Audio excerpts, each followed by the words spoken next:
Movie की शुरुआत में हमें खाली रेगिस्तान के बीच में एक ट्रेन को जाते हुए देखते हैं। उस ट्रेन में एक वर्जिन नाम का आदमी भी होता है जो कि कहीं पर जा रहा था, लेकिन वहीं पे उसके सामने एक औरत अपने बच्चे को लिए बैठी हुई दिखाई देती है, जो कि काफी ज्यादा भूखे और परेशान लग रहे थे। उसके कुछ समय बाद जब ट्रेन रुकती है तो वर्जिन उस औरत के पास जाके अपना ब्रेड देके वहाँ से नीचे उतर जाता है, लेकिन उस जगह पर दूर दूर तक कोई भी नहीं था। वहाँ पहुंचने से पहले वर्जिन ने एक गाड़ी भी बुक करी थी जो कि अभी तक उसे लेने वहाँ पर नहीं आई थी। जिसके बाद वर्जिन सामने की दुकान में जाता है और वहाँ के दुकान मालिक से बाथरूम का रास्ता पूछता है। वह आदमी वर्जिन को इशारों में रास्ता बताता है। तब वर्जिन वहाँ से आगे बढ़ने लगता है और आगे जाने के बाद उसे वहाँ पर एक गंदा सा पुराना टॉयलेट मिलता है। अब उसके पास भी कोई ऑप्शन नहीं था, जिसकी वजह से उसे उसी टॉयलेट को यूज करना पड़ता है। लेकिन उसके कुछ देर बाद ही वर्जिन का ड्राइवर कीथ आ जाता है और वो उसे आवाज लगाने लगता है। उसके बाद वर्जिन अपने ड्राइवर के साथ बैठकर कंपाउंड नाम की जगह पर जाता है, लेकिन वहाँ से निकलने के बाद कुछ दूर आगे जाने पर वर्जिन की अपने ड्राइवर से बहस होने लगती है, क्योंकि आधे रास्ते में ही वर्जिन का ड्राइवर उसे अब ज्यादा किराया मांगने लगता है।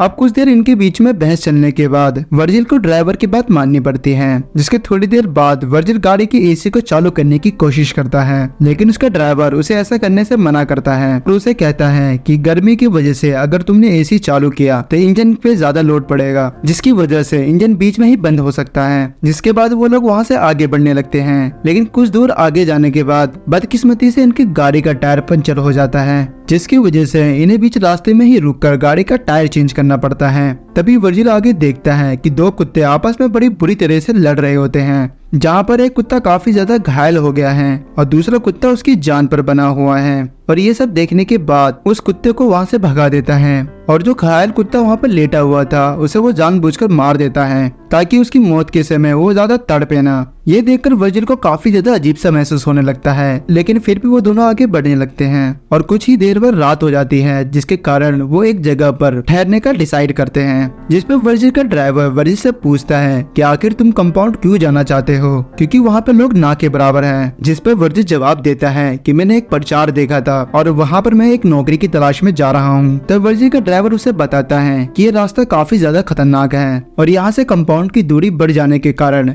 ये रास्ता और भी ज्यादा खतरनाक हो जाता है। इसके बाद अगली सुबह वो दोनों यहाँ से निकल जाते हैं, जहाँ पे वर्जिन गाड़ी चला रहा था और कीथ बगल में सो रहा था। और ये देखने के बाद वर्जिन उस गाड़ी का एसी बढ़ा देता है, जिसकी वजह से कुछ दूर आगे चलने के बाद गाड़ी बंद पड़ जाती है। लेकिन गाड़ी रुक जाने की वजह से कीथ को भी वर्जिन की हरकतों के बारे में पता चल जाता है और इस बात को लेकर वो उस पर काफी ज्यादा गुस्सा करता है। जिसके बाद कीथ को वहीं पर गाड़ी का इंजन सही करना पड़ता है और वर्जिन इधर उधर टहलने लगता है। लेकिन कुछ दूर आगे चलने के बाद उसे वहाँ पर एक चमकता वो पत्थर नजर आता है, लेकिन जब वो उसे चेक करता है तो वो उस पत्थर को देखकर काफी ज्यादा हैरान हो जाता है, क्योंकि उसे ऐसा लगता है कि ये पत्थर एक सोना है। जिसके बाद वो कीथ को उसे चेक करने के लिए बुलाता है। तब कीथ अपना लाइटर निकालता है और कहता है कि अगर इसे जलाने पर ये काला पड़ जाता है तो समझ लेना कि ये पत्थर है। लेकिन कीथ जब उसे जलाता है तो वो काला ना होने के बजाय और ज्यादा चमकने लगता है, जिसके बाद इन दोनों की कंफर्म हो जाता है कि ये सच में गोल्ड ही है। अब ये देखने के बाद वो दोनों वहाँ पर खुदाई करने लगते हैं, लेकिन काफी ज्यादा खुदाई करने के बाद भी वो सोने के तल तक नहीं पहुंच पा रहे थे। इसके बाद वो दोनों साथ में मिलकर अलग अलग तरीके से उस सोने को बाहर निकालने की कोशिश करने लगते हैं, लेकिन कोई भी तरीका वहाँ पर काम नहीं आता। इसके बाद वो दोनों मिलकर पूरा दिन उस सोने को बाहर निकालने में खर्च कर देते हैं, लेकिन इनका काम फिर भी पूरा नहीं होता। जिसके बाद वहाँ पर शाम हो जाती है। इसके बाद वो दोनों ये लकड़ी इकट्ठा करते हैं और फिर कीथ बताता है कि यहाँ पर काफी सारे जंगली कुत्ते हैं जो कि उन लोगों के लिए खतरनाक हो सकते हैं। फिर वो दोनों वहाँ पर आग जलाकर बैठ जाते हैं, जहाँ पर कीथ को काफी ज्यादा खुशी होने लगती है, क्योंकि उसे ऐसा महसूस हो रहा था कि कुछ ही टाइम बाद उसकी किस्मत चमकने वाली है। इसके बाद कीथ कहता है कि हम दोनों मिलकर इस सोने को यहाँ से नहीं निकाल सकते, अच्छा होगा कि मैं शहर जाकर जमीन खोदने वाली मशीन किराए पे ले आऊं, लेकिन इसके लिए हम दोनों में से किसी एक को शहर जाना होगा। जिसके बाद कीथ वर्जिन को ही शहर जाने के लिए कहता है, लेकिन वर्जिन उसे ऐसा करने से मना कर देता है। इसके बाद कहता है कि मैं इस शहर में नया हूँ, मैं इस शहर में किसी को नहीं जानता, जिसकी वजह से कोई भी मुझे विश्वास क्यों करेगा और अपनी मशीन मुझे उधार क्यों देगा। इसके बाद कीथ भी उसकी बात को मान लेता है।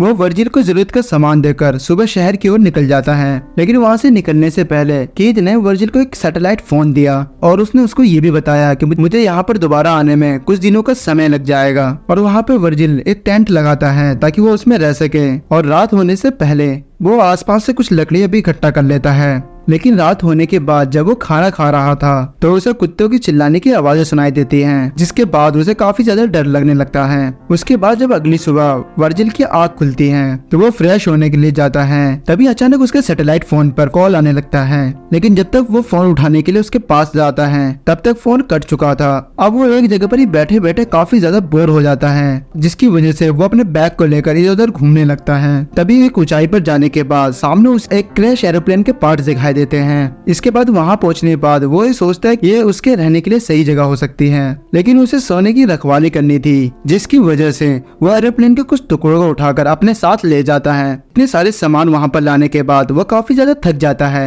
और वो अपनी टेंट में जाकर सो जाता है। और थोड़ी देर बाद ही धूप तेज होने की वजह से उसकी आँख खुल जाती है और वो सोने के पास जाकर बैठ जाता है। आसपास कुछ ना होने की वजह से वो अपने आप से ही बातें करने लगता है। थोड़ी देर बाद उसको ये ख्याल आता है कि वो पत्थरों का इस्तेमाल करके सोने के छोटे छोटे टुकड़े तोड़ सकता है, और ऐसा करने में वो कामयाब भी हो जाता है। और तभी उसे वर्जिल का कॉल आता है, जो कि उसे बताता है कि इंजन गर्म होने की वजह से रास्ते में उसकी गाड़ी खराब हो गई है, जिसकी वजह से उसे आने में थोड़ा और टाइम लग सकता है। इसकी रिप्लाई में कारगिल खुश होते हुए बताता है कि उसने सोने के टुकड़े को तोड़ लिया है, जिस पर कीथ कहता है कि जितनी जल्दी हो सकता है मैं वहां पर आने की कोशिश करता हूँ। अब एक बार फिर से रात हो जाती है और वर्जिल वहां पर आग जलाकर बैठ जाता है, लेकिन इस बार वो जंगली कुत्ते उस पर हमला करने की कोशिश करते हैं, लेकिन वर्जिल वहां पर आग की मशाल से उन कुत्तों से बच जाता है। अगली सुबह जब वर्जिल सो के उठता है तो वो वहां पर पानी पी रहा था और तभी उसे अपनी तरफ एक जंगली सांप आता हुआ दिखाई देता है, जिसे देखकर वर्जिल उसे मारने की कोशिश करता है, लेकिन वो सांप वहाँ से भाग जाता है और इस चक्कर में वर्जिल का बहुत सारा पानी नीचे गिर जाता है। इसके बाद वर्जिल फिर से उस एरोप्लेन के पास जाता है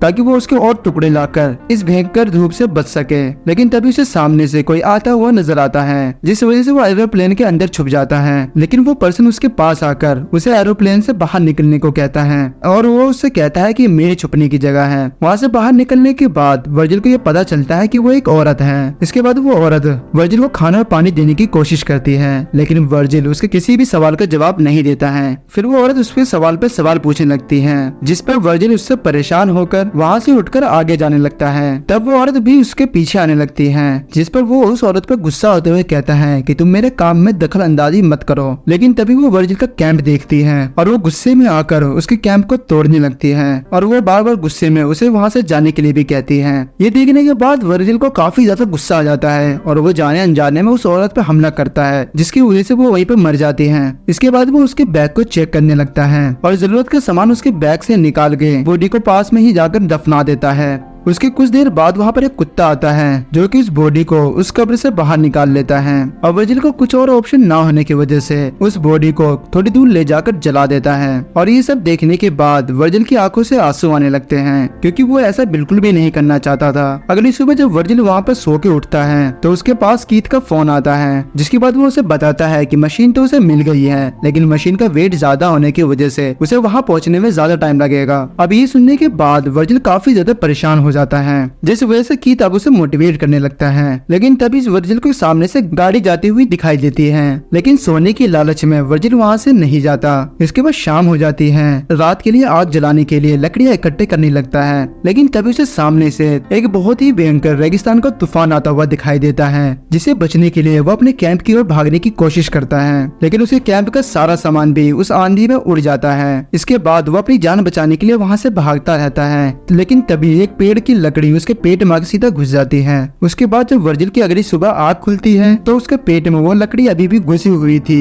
इसके बाद भी वर्जिल इस उम्मीद में जी रहा था कि सोना बेचने के बाद उसकी जिंदगी पूरी तरह से बदल जाएगी। अब तूफान आने की वजह से वो एरिया पूरी तरह से भर चुका था। इसके बाद वो पागलों की तरह उस सोने वाली जगह को ढूंढने की कोशिश करने लगा और कुछ ही देर के बाद उसे सोने वाली जगह मिल जाती है, जहाँ रुककर वो किसी तरह से अपने पेट में लगी टहनी को बाहर निकालता है और अपने घाव को एक कपड़े से बांध लेता है। लेकिन अभी भी उसके पेट से काफी ज्यादा ब्लीडिंग हो रही थी, जिसके बाद वो आग जलाकर स्टील की कैन को गर्म करता है और अपने घाव पे लगाता है ताकि उसके घाव में कोई इन्फेक्शन ना हो जाए। लेकिन काफी ज्यादा भूख, प्यास और ब्लीडिंग की वजह से वो वहीं पे बेहोश हो जाता है। लेकिन बाद में जब उसकी आंखें खुलती हैं तो उसको अपने ऊपर एक औरत दिखाई देती है जिसके हाथ में धनुष था। इसको देखने के बाद उसे ऐसा महसूस होता है ये तो वही औरत है जिसे उसने कुछ दिन पहले ही मारा था। और वो औरत उसे पानी पिलाती है और वहाँ से चली जाती है। लेकिन थोड़ी ही देर बाद वर्जिल को कीथ का फोन आता है और वो उसे कहता है कि मैं थोड़ी ही देर में तुम्हारे पास पहुंचने वाला हूँ। लेकिन थोड़ी ही देर में वो औरत दोबारा उसके पास वापस आती है जो कि वर्जिल की मदद करना चाहती थी।